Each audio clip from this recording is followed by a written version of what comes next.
Okay, these are some more problems from section 6.4, and we're going to get to 17. And this is what we have. And this was from the same table. So we have an annual interest rate of 5.25%. 5.25% over here. That's my annual rate. Or in decimals, we could either write it as percentage or 0.0525. And the first part was the initial deposit. We wanted to find how much my A sub 0 was. If my final amount was $2,898.44 in 30 years. So we just put this, and remember this is compounded continuously, so we're going to use the PERT, or the A equals A sub 0 e to the RT. So we just put the information we have into our equation. So this is the amount I have. I'm looking for the initial amount. This is my rate, and this is the time, 30 years. And we can just divide both sides by e to the 0.0525 times 30. So this is basically your solution. And I'm going to trust you to work that out on your calculator. And if you work that on your calculator, 2,898.44 divided by e to the 30 times 0.0525 power would end up giving you about $600. So you should be able to calculate that out. Okay? And then the doubling time at 5.25%. So how long would it take to double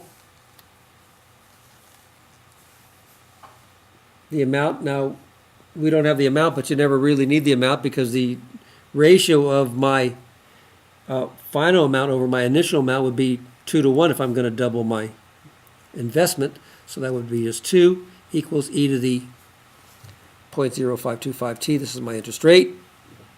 And then I can take the natural log of both sides because I've got an exponential equation up here because I want to find out what t is.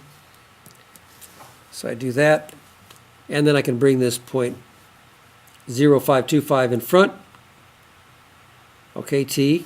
Also the whole, and the t. This whole exponent I can bring in front. And what's the natural log of e? That's just 1.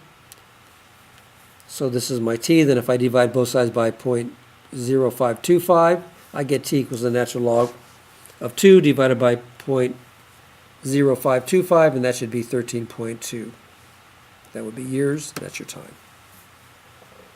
So these are calculator problems, so you have to be pretty good with your calculator, and that shouldn't be too difficult. Okay, number 19. And we've got 4 parts of this. See if we can get through all this. So number 19, find the amount of time required for a $2,000 investment to double. So we want to find the doubling time. If the annual interest rate is compounded annually, monthly, quarterly, or continuously, that's A, B, C, and D. And my rate's going to be 4.75 on number 19. So hopefully you can follow this. So we're going to find the doubling. So this is my formula for compound interest at a particular number of times per year. This is annually, so n will be 1. So I just know my ratio of a over a sub 0 is 2. So 2 equals this, and this is going to be 1 plus my rate in decimal form, 0.0475. N is 1, so there we go. Take the natural log of both sides. And again, we've got an exponential equation here, so we'll take that's why we took the natural log of both sides, so we can bring the t in front. And then divide both sides by the natural log of 1 plus the rate, 1.0475. So t will end up equaling natural log of 2 divided by this. And if you work that out of your calculator, you should get about 14.94 years. Now, if it's compounded monthly, that means n will be 12. Everything else is the same. So this is what you've got. And again, just hopefully your calculator skills are up so you'll be able to work this out. So again, my doubling time is a over a sub 0, which is 2 to 1 ratio.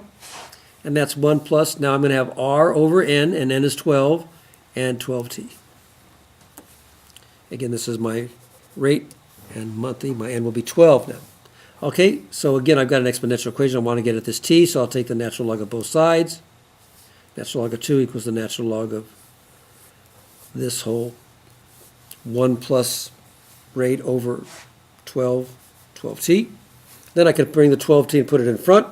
So there's my natural log of 2, and I want to solve for t. So I'll divide by my natural log. I brought it over here. I kind of flip the sides also. So I've got t equals the natural log of 2 divided by 12 and the natural log of 1 plus 0.0475 divided by 12. And then you would work that on your calculator. And you could store some of these in alpha and bring them back if you want to do that, or you could just kind of work out the denominator and divide the numerator by that. There's lots of ways to do this, but you should get 14.62 years. So hopefully you will be able to handle that with your calculator. If not, just ask me in class. Okay. Okay, and then numbers 19C, or letter 19C, or number 19, letter C. Okay, again, doubling time. Now this time it's the same interest rate. It's just going to be compounded quarterly. So we have the same equations, etc. So this is a over a sub 0 equals 2. And this is going to be the natural log of r 0.0475 divided by 4. Now n is 4, and then 4 times t, n is 4 again. And then again, I've got an exponential equation here. So I'm going to take the natural log of both sides. So then the natural log of 2 equals the natural log of this guy over here. So I can bring the 4t in front. And then in order to solve for t, I'm going to divide the natural log of 2 by 4 and by the natural log of 1 plus 0.0475 divided by 4.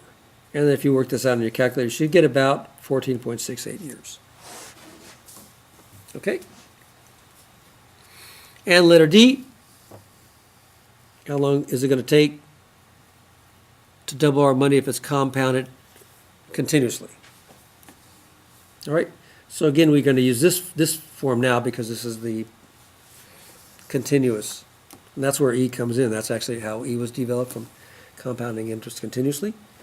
So, but again, my final amount over the initial amount will be a ratio of 2 to 1. So 2 equals e to the r, which is 0.475 t. And again, e was developed for this, or by this compounding continuously process. So it actually makes it work out a lot easier because you take the natural log of both sides. You can just bring your exponent down in front. So 0.0475t times the natural log of e, but the natural log of e is just 1, so that's just this.